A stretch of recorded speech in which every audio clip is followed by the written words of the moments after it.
Assalamualaikum warahmatullahi wabarakatuh.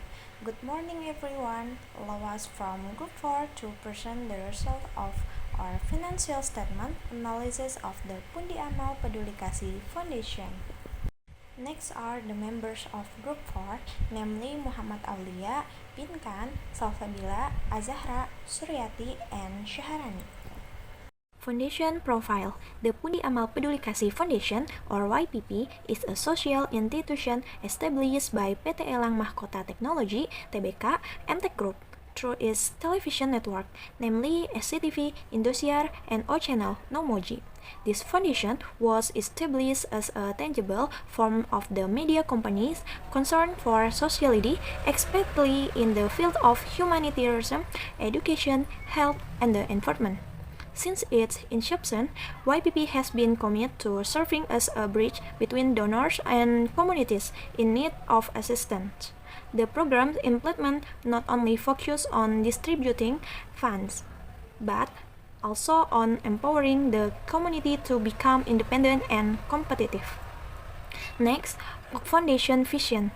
The Pundi Amal Peduli Kasih Foundation is committed to realizing the concern of MTech, SGM, and loyal viewers of Indosiar SCTV for those in need in the areas of humanity, social welfare, education, and the environment or community in order to archive and realize a better quality of life. Next, Foundation Mission. First, supporting national education program that fosters character and skills. Second, support the improvement of the welfare of the Indonesian people through health, environmental, and community empowerment program. Third, alleviating the burden on communities affected by disasters. Financial statement of Yayasan Pundi Amal Peduli Kasih for the year 2022, audited by an independent auditor, present data clearly for liquidity ratio analysis, such cash ratio and current ratio. Okay, the first one is cash ratio. The cash ratio is calculated by dividing the total cash by the total current liabilities. In the report, the cash ratio was found to be 13.89. This means that for every 1 rupiah of current debt, there is 38.89 rupiah of cash available. The ratio is very high, indicating the foundation has more than enough cash to pay all of its current obligations directly without any problems. Generally, the higher the cash ratio, the safer the financial condition is for paying short-term debts. The second one is current ratio. The current ratio is obtained by dividing the total current asset by total current liabilities, and at the report, the result is 30.88. The ratio suggests the foundation has ample liquidity to cover short-term obligations far exceeding typical expectations for non-profit and for-profit entities alike. While a high current ratio signals strong short-term solvency, there can be opportunity cost if it's too much liquidity is held unutilized. Next, the positive evaluation of YPP's operational and financial performance includes the following. First, clean audit report. YPP received an unqualified opinion, confirming the accuracy and fairness of the financial statement. Second, compliance with standards. YPP adheres to ISAC 35 reporting standards, demonstrates its commitment to accountability and best practices. Third, strong financial turnaround. A strong financial recovery has been achieved from a deficit of 1.09 billion Indonesian rupiahs in 2021 to sizable surplus of 7.66 billion Indonesian rupiahs in 2022. Fourth, significant revenue growth. YPP's revenue increased by 67% from 12.42 billion Indonesian rupiahs to 20.78 billion Indonesian rupiahs, demonstrating an effective revenue generation strategy.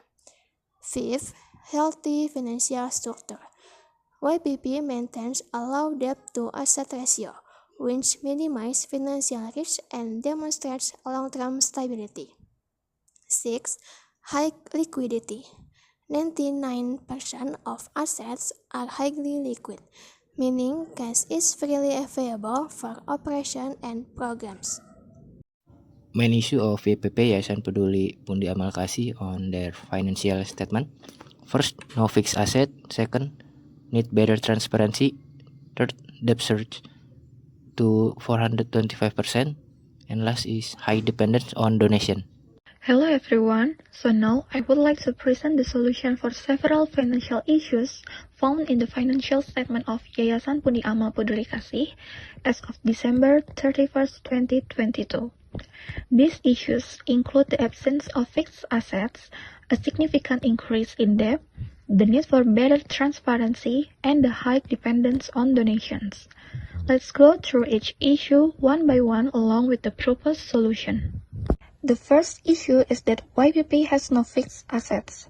To address this, YPP needs to allocate some of its cash funds for long-term investments such as property or operational vehicle. By doing so, YPP can strengthen its asset structure and reduce the risk of idle funds.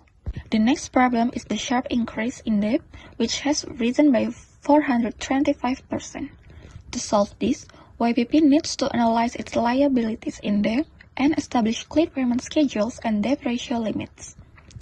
This will help the organization maintain better financial control and prevent excessive borrowing. The third issue is the need for better transparency. YPP should improve the transparency of its financial reporting by providing detailed explanation of its debt and donation sources through financial report notes. This step will help build public trust and accountability.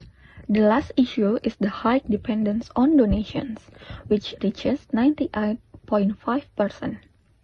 To overcome this, YPP should develop alternative sources of income, for example through social enterprise units, or collaboration with other organizations. This way, YPP can create a more sustainable source of funding and reduce dependency on donations. So, the conclusion is Yayasan Pundi Amal Peduli Kasih has strong liquidity and selective funding distribution, but face risks relate to its funding structure and transparency. Its strong cash flow indicates significant financial potential, but without an investment strategy and revenue diversification, this potential remains underdeveloped. By implementing more transparent financial governance, restructuring its debt structure, and expanding its revenue source, Yayasan Pundi Amal Peduli Kasih can improve sustainability and strengthen its role as a credible and professional philanthropic institution in the social and humanitarian fields. So, this is the end of our presentation. Thank you for watching. Bye-bye.